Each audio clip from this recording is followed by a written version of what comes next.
Whatever. Okay, it's fine. Hi, everybody. My name is Olivia.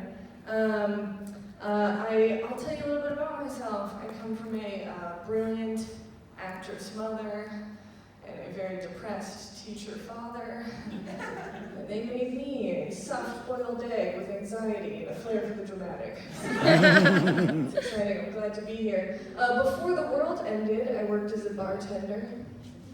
I was not good at it. But that's okay because this is the Netherlands, so it doesn't matter. Fuck everybody in this section. I have to say, as an American, I feel like the Dutch approach to service is genius. I know you guys get a lot of shit for it, but I love it so much. Because when you're working in America, you live on tips, right? So your relationship with your customers is super unhealthy. So like, if I was serving you in America, this is how it would go. Okay, I would be like, hi, how are you doing? Are you doing really good? Are you doing really good? Really good? I got a fun fact for you. I'm gonna be your server tonight. Woo! I know. I know, it's exciting. Okay, so come in. So tell me, is this like a regular Saturday, or is it a special occasion? It's just a regular one, good for you, keep the magic alive. I love you, Lauren. Okay. So now I'm going to tell you about our specials tonight. We have 2-for-1 pancakes. And the fact that you're subsidizing the fact that my employer doesn't pay me a living wage. Death comes for all of us. Okay, so now what can I get for you? Do you want like French fries? Do you want a soda? Do you want me to dance for you? Do you want to hit me with your car? Because for the right tips, that's on the table. Just let me know afterwards, okay? There are other jobs where I feel like maybe being Dutch lends itself a tiny bit less well to success. Hear me out, okay? It's just the way my Dutch therapist talks to me.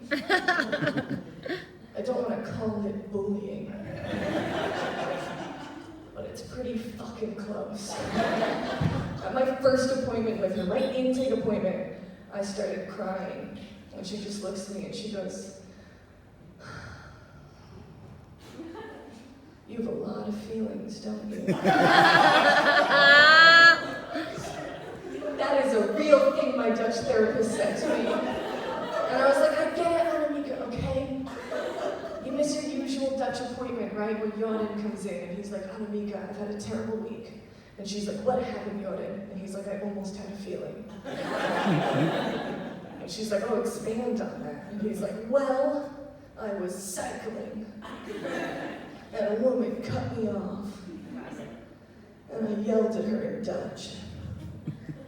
And then she yelled back at me in English.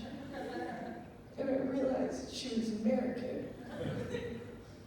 And so she couldn't understand me. And it's just like, how will she know I think she's a cancer whore?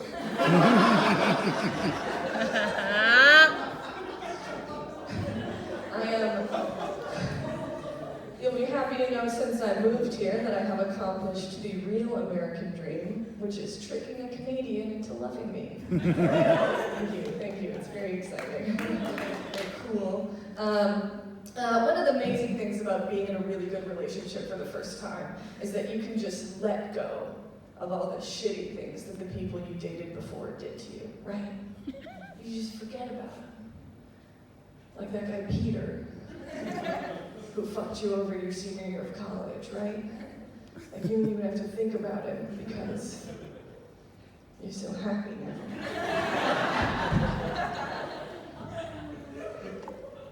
The thing about the thing with Peter though is it was just really complicated because like I was dating him and then there was this girl Dahlia and then there was, you don't need to know about it. You don't need to know about it. Because I'm fulfilled now. So, just in case though, I just did a really quick diagram. It's actually just a full PowerPoint presentation, so let me get started on it. Let me just go over our main characters here. Okay, good. So at the top there we see Olivia, right? That's just like our main character, so we're just gonna really focus on her. Yeah, thank you. And then Olivia was dating this guy, Peter. And we don't need to know that much about him, except that he was the worst. And then there was my friend Ben, who didn't do anything wrong, which is a fun, kind of anomaly in this story. And then Ben was dating this girl, Dahlia, and I'm trying really hard not to talk shit about other women, because I want to be a good feminist, so I'm just going to stick to the facts here, okay? So her name was Dahlia, we went to university together, and she was a massive cunt. And then, so I was dating Peter, and Ben was dating Dahlia. And then one day, Ben and I were hanging out together at a party, and then we walked into another room, and what do we see? But Peter was making out with Dahlia. Oh. Now, I don't know if you've been paying attention. They have. But those were actually the people that we were dating, which is isn't that such a fun fact that we have, that we were dating, and then we saw people cheating in front of us with the respective people that we were dating ourselves. Isn't that like a cool party story that we get to tell now? What a great time.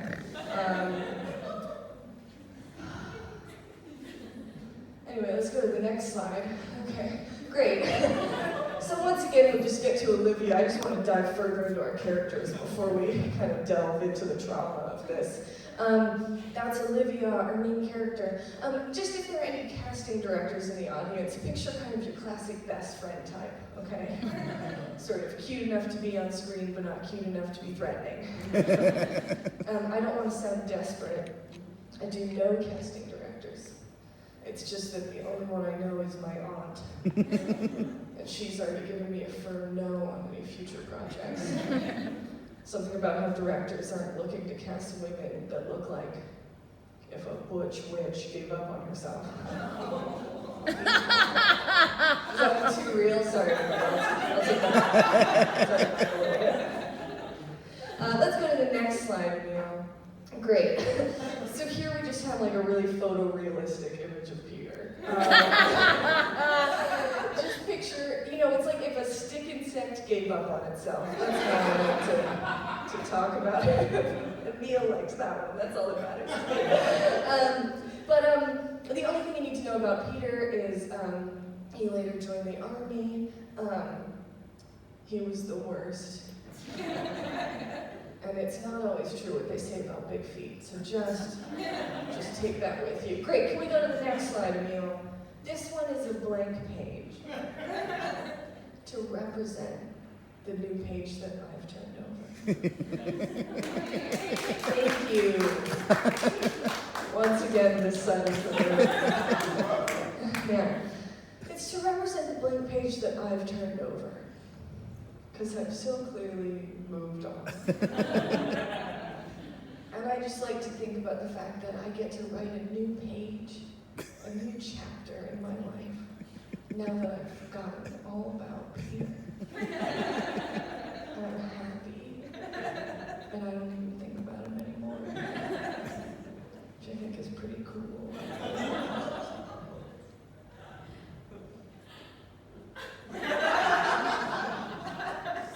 And then just real fast, just the last one. It's just a Peter's. I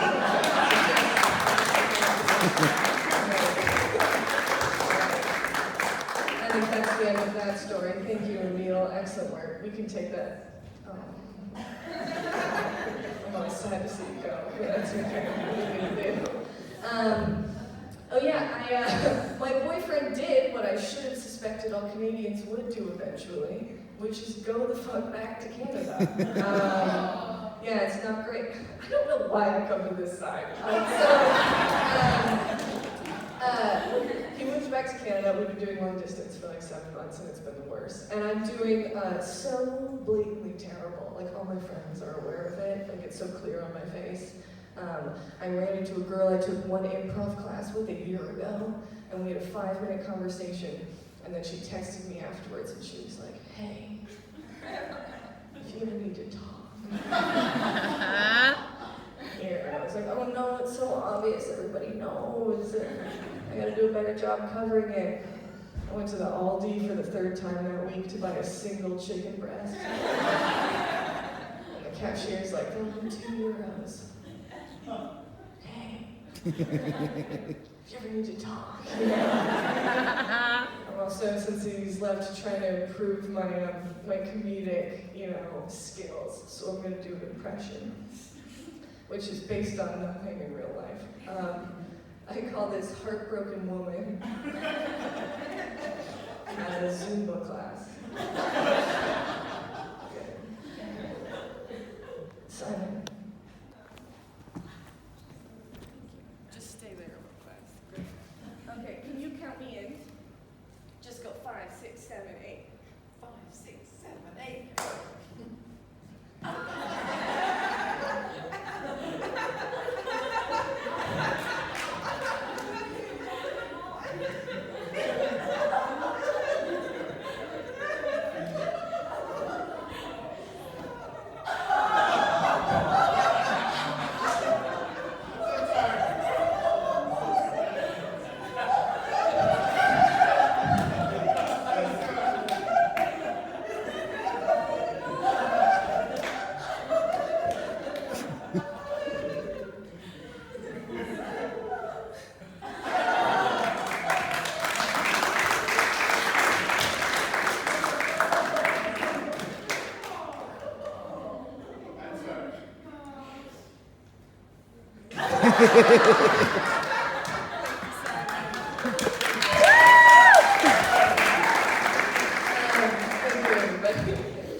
Crying in a Zumba class has happened to me twice in my life.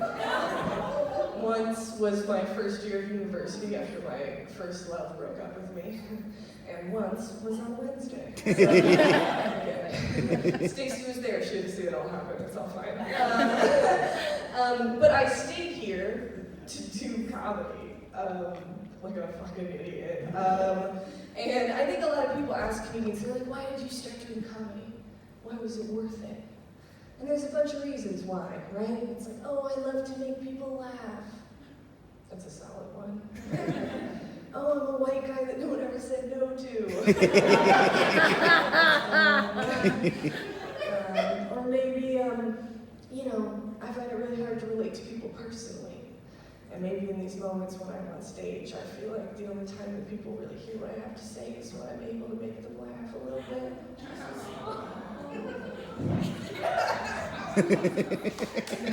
Maybe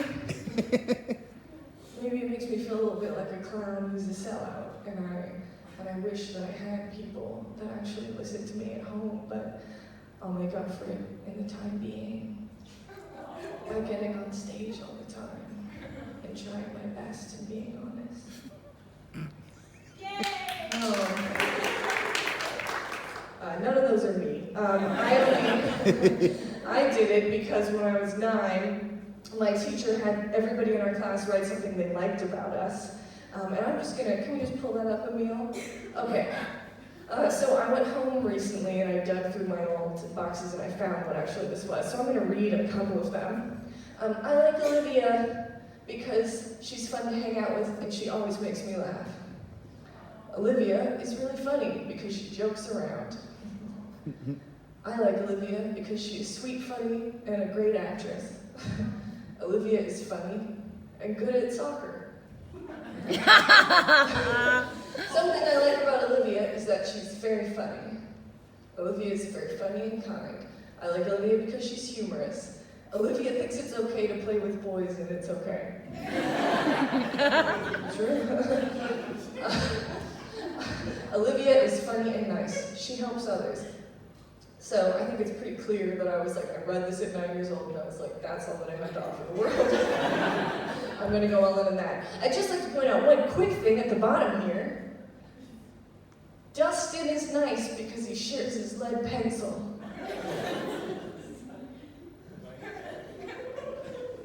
So I can't have one fucking minute without some guy worming his way in to tell me about something he can do better. Dustin? Do you know who the fuck Dustin was? He was the smartest kid in our class. He didn't need this. He didn't need to be on my paper.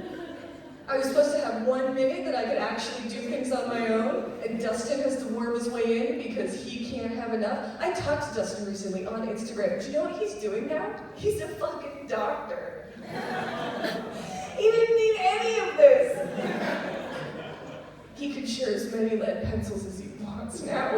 I'm so fucking mad. I reached out to him and he was a dick about it because I had one moment when I was 9 when people said nice things about it and it's never happened again. And I still had to share that moment with Dustin. So he can go fuck himself is what I'm saying. Great. But I'm fine about it now. I'm happy. I'm really handling it well. I think I'm being very calm. I think, Emil, we can probably skip the next slide that says the same things. We don't need that anymore, so you can just take that off the screen. Thank you. I think the end result here is that I have, tried to move on. I've established the fact that maybe people like me outside of comedy. I can allow other people to take the stage for a brief moment at a time. Dustin, actually, I apologized for taking over it, and we had a really nice moment.